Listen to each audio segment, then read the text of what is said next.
하나님께서 이 새벽 우리에게 주시는 말씀은 이사야 40장 1절에서 11절의 말씀입니다. 단락으로 묶어서 한번 읽어볼까요? 1절에서 2절의 말씀은요, 이스라엘 백성들을 위로하길 원하시는 하나님을 읽어낼 수가 있습니다. 또 3절에서 5절은 우리가 잘 아는 예언의 말씀이죠. 그리스도의 오심을 준비하라는 말씀입니다. 6절에서 8절은 인간의 유한함과 하나님의 무한함을 기록하고 있습니다. 9절에서 11절은 소망의 하나님을 말씀하고 있습니다. 이렇게 단락을 나누어서 말씀을 묵상하는 까닭은 커다란 이 덩어리의 말씀을 이해할 때 아주 용이하게 접근하여 묵상할 수 있기 때문입니다. 먼저 1절에서 2절을 보시면 하나님께서 위로를 선포하십니다. 그런데 그 위로의 내용이 아주 상세하게 기록되어 있습니다. 2절 중반 후반부부터 보시면 죄에 대한 형벌도 다 받고 지은 죄에 비하여 갑절의 벌을 주님에게서 받았다고 외쳐라, 이렇게 기록하고 있죠. 기록된 바와 같이 하나님께서 선포하신 위로는 예수 그리스도의 사역입니다. 3절에서 5절은 그래서 그리스도의 성육신하여 이 땅에 오심을 기록합니다. 그리스도의 성육신은 하나님께서 약속하신 것이라는 말씀과 함께 말이죠. 6절에서 8절은 그리스도의 성육신의 성격을 보여줍니다. 단순히 읽기로는 인간의 유한함과 하나님의 무한하심을 기록하고 있는 것처럼 보이지만 말씀의 맥락에 따라 이해하여 볼 때 이 말씀은 모든 육체가 마르고 시드는 것과 같이 하나님이신 예수 그리스도께서 정말로 참으로 마르고 시드는 이러한 유한한 육체를 입으셨다라는 의미를 갖습니다. 또한 8절을 보시면 하나님의 말씀 곧 신성으로의 성자 하나님 예수 그리스도는 영원히 존재한다는 말씀이 있습니다. 이것은 6절에서 8절의 말씀이 단순히 인간의 유한함과 하나님의 무한하심을 설명하는 것을 넘어 예수 그리스도의 인성과 신성을 둘 다 설명하고 있다고 이해될 수 있습니다. 즉 6에서 7절의 말씀은 인간을 통하여 예수 그리스도의 온전한 인성을, 또 8절을 통하여 예수 그리스도의 온전한 신성을 기록하고 있는 것이죠. 이어서 9절에서 11절입니다. 이러한 예수 그리스도를 통한 복음을 말하여 주지요. 예수 그리스도의 사역을 통하여 얻은 위로, 이것이 바로 복음, 좋은 소식이라는 것입니다.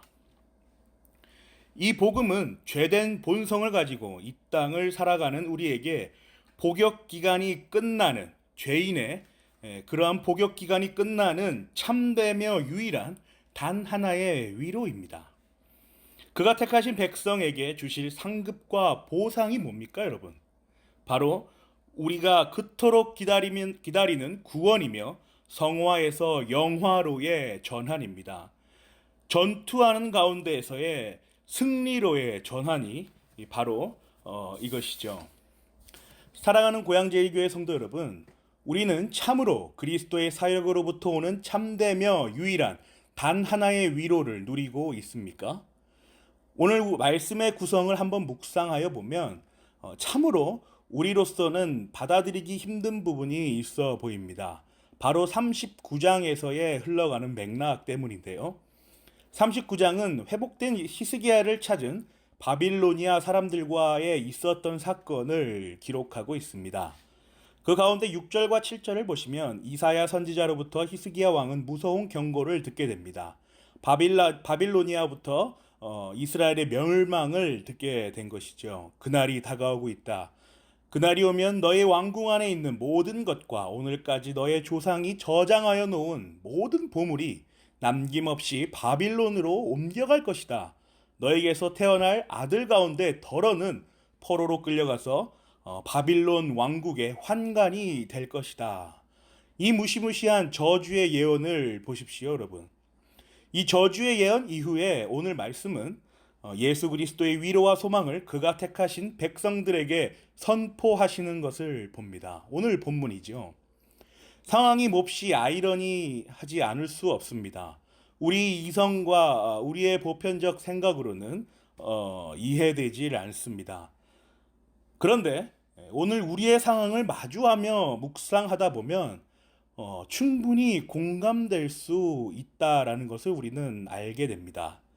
우리는 이러한 언약의 백성인 동시에 하나님의 충실한 성도인 동시에 늘 이해되지 않는 마치 저주와도 같은 너무나도 힘든 녹록치 않은 현실이라는 시간과 공간 안에 살아갑니다.